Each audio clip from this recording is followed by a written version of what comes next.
नमस्कार मंडळी, welcome back to my channel ज्याचं नाव आहे welcome to Shwetu's Canada stories.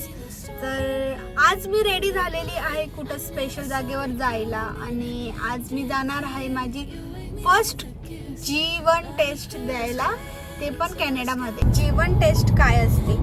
G1 taste असते आपली ड्रायव्हिंगची टेस्ट. मंडळी आज आमचा आहे मंडे आणि मंडेची मला पण आणि माझ्या हस्बंडला पण एकत्र ऑफ भेटला आहे. तर आम्ही विचार केला की आज आम्ही फिरायला जाऊ आणि फिरण्यासोबत मी म्हणजे एक G1 टेस्ट पण देणार आहे. तर तुम्ही विचार करत असाल की G1 टेस्ट काय आहे ना, तर तुम्हाला माहितीसाठी सांगते आता मी की कॅनडामध्ये ड्रायव्हर्स लायसन्स घेण्यासाठी तीन टेस्ट असतात. तीन काय असतात त्याला काय म्हणतात? तीन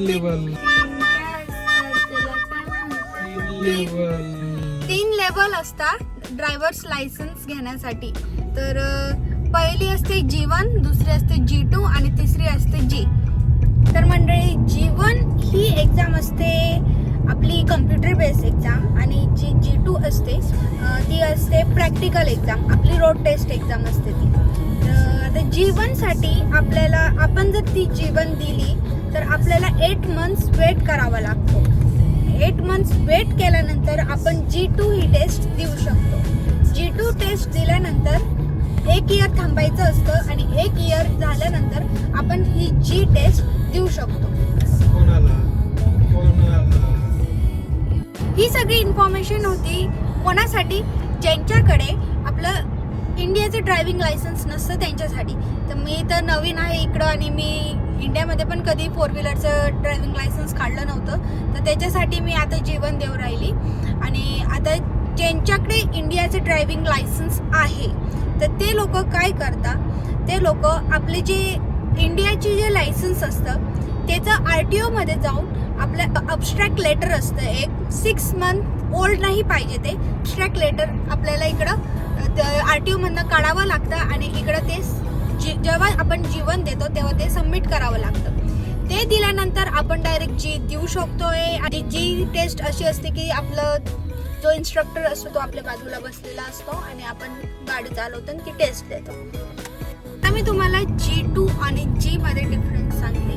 आता G2 मध्ये काय होतं, आपला इन्स्ट्रक्टर आपल्या बाजूला असतो आणि आपल्याला गाडी फक्त सिटी आणि टाउन मध्ये फिरवायची असते. आणि तो इन्स्ट्रक्टर असं बघतो आपली ड्रायव्हिंग की आपण रूल्स फॉलो करतो आहे की नाही. त्याने जर आपल्याला लेफ्ट टर्न घ्यायला लावलेला आहे तर आपण लेफ्ट टर्न घेतो आहे की नाही, नंतर यू टर्न कसा घेतोय हे सगळं तो लक्षात ठेवतो आणि हे सगळं तो बघतो. तर ही असते बेसिकली G2. आणि आता G मध्ये असा डिफरन्स असतो की इन्स्ट्रक्टर आपल्या बाजूलाच बसलेला असतो आणि आपण बघतो तो. आणि ड्रायव्हिंग आपली टेस्ट कुठं होते तर ती हायवेवर होते. हायवेवर असं असतं की आपण किती स्पीडिंग करतोय, त्या स्पीड लिमिटमध्ये आपण मर्ज होतो आहे की नाही बरोबर, ते सगळं तो लक्षात घेतो आणि त्यानंतर आपल्याला हे G लायसन्स भेटतं. G2 आणि G मध्ये अजून एक डिफरन्स आहे की G2 मध्ये इन्शुरन्स थोडासा एक्सपेन्सिव्ह असतो आणि G मध्ये इन्शुरन्स थोडा कमी असतो. And one more thing, it's highly recommended की तुम्ही कॅनडामध्ये न्यू असाल, स्टुडंट असणार की न्यू कमर असणार कॅनडामध्ये, तुम्हाला ही G1ची जी एक्झाम असते ती द्यावीच लागते.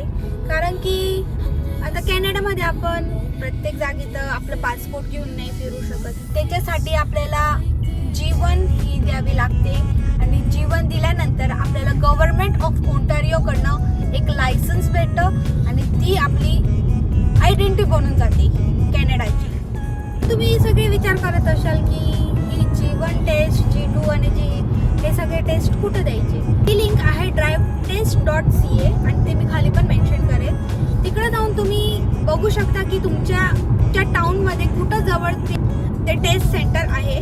आणि ते टेस्ट सेंटर तुम्ही G1 साठी तुम्हाला टेस्ट सेंटर काय अपॉइंटमेंट वगैरे काही घ्यावी लागत नाही. ती वॉक इन असते, ती तुम्हाला जाऊन डायरेक्ट तुम्ही ती देऊ शकता. पण G2 आणि G साठी तुम्हाला ती अपॉइंटमेंट बुक करावी लागते आणि त्यानंतर तुम्ही ती एक्झाम जी हाय टेस्ट ती देऊ शकता. आता आलेलो आहे स्पेन्सर स्मिथ पार्कला आणि खूप थंडी आहे इकडं.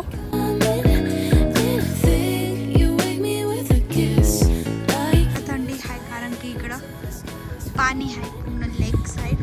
आणि हे बघा आम्हाला तिकडं जायचं.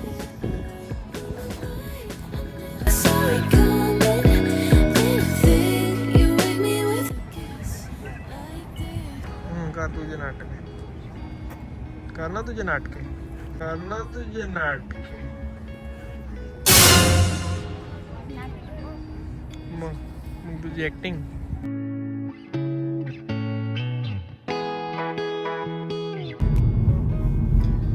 तर मंडळी आमचं फिरून झालेलं आहे. आम्ही मस्त बघितलं, खूप सारे फोटोज काढले चेरी ब्लॉसम मध्ये. आणि आता मी जस्ट चेंज केलं आहे माझं आउटफिट आणि आता आम्ही चाललो आहे एक्झाम द्यायला. म्हणजे मी चालली आहे एक्झाम द्यायला. तर मंडळी मी आत्ताच जस्ट जीवन देऊन बाहेर आली आणि जीवनचा रिझल्ट पण मला लगेच भेटला. तर गुड न्यूज आहे की मी पास झाले. त्याच्यामध्ये फर्स्टच अटेम्प्टमध्ये पास होऊन गेली. तर मी तुम्हाला एक्सप्लेन करते. फर्स्ट एंटर करायचं. एंटर केल्यानंतर तिकडे एक मशीन असतं. मशीनमधनं तिकीट घ्यायचं आहे. 3 क्वेश्चन्स विचारले जातात की तुमच्याकडे ऑलरेडी लायसन्स आहे की नाही, दुसऱ्या कंट्रीचं लायसन्स आहे आणि मग तुम्ही हे फर्स्ट अटेम्प्ट आहे की परत देताय असं काही विचारलं जातं. सगळं तुमच्या पद्धतीने क्लिक करून झाल्यानंतर तुमच्याकडे एक टोकन नंबर येतो. टोकन नंबर घेऊन आपल्याला वेटिंग एरियामध्ये वेट करावा लागतो आणि त्यानंतर ते जे नंबर आहे जो टोकन नंबर तो स्क्रीनवर डिस्प्ले होतो. स्क्रीनवर डिस्प्ले झाल्यानंतर आपल्याला समोर काउंटरवर बोलवतात.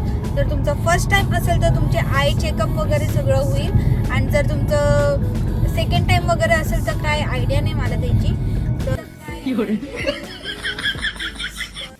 गाईज आणि खरं सांगू तर माझ्यासोबत असा प्रॉब्लेम झाला. मी जेव्हा ते टोकन नंबर म्हणजे माझं टोकन नंबर जेव्हा बोलवलं गेलं आणि जेव्हा मी तिकडं गेली तर तिने माझी आईज चेक केली आणि आईज चेक केल्याच्या आधी माझ्याकडे चष्मा नव्हता आणि मला ते नंबर अजिबात दिसत नव्हते.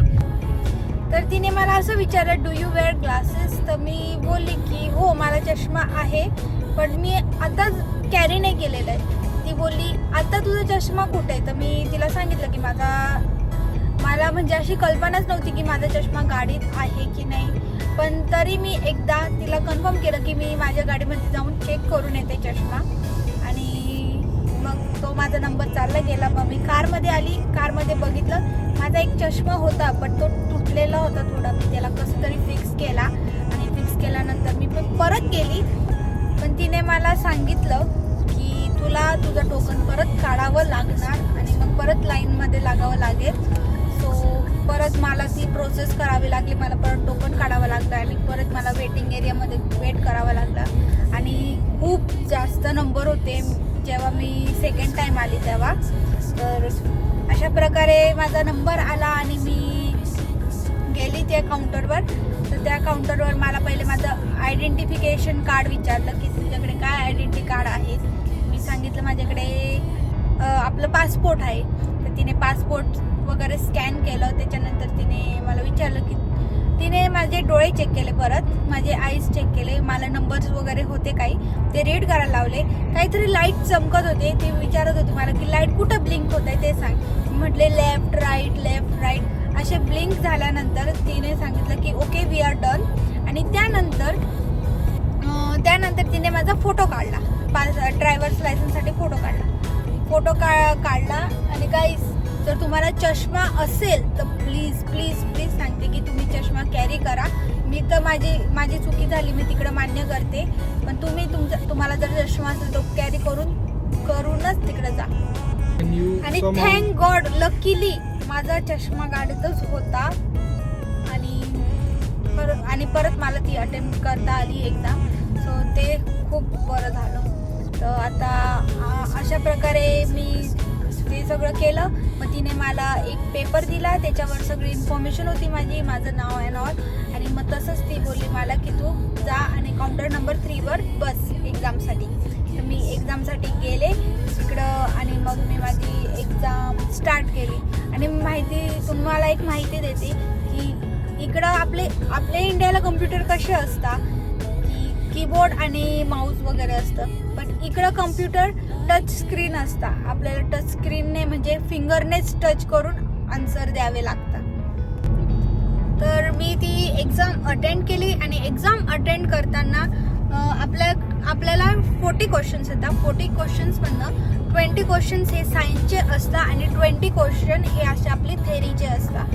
तर लकीली मी दोघांमध्ये 18 आन्सर करेक्ट दिले.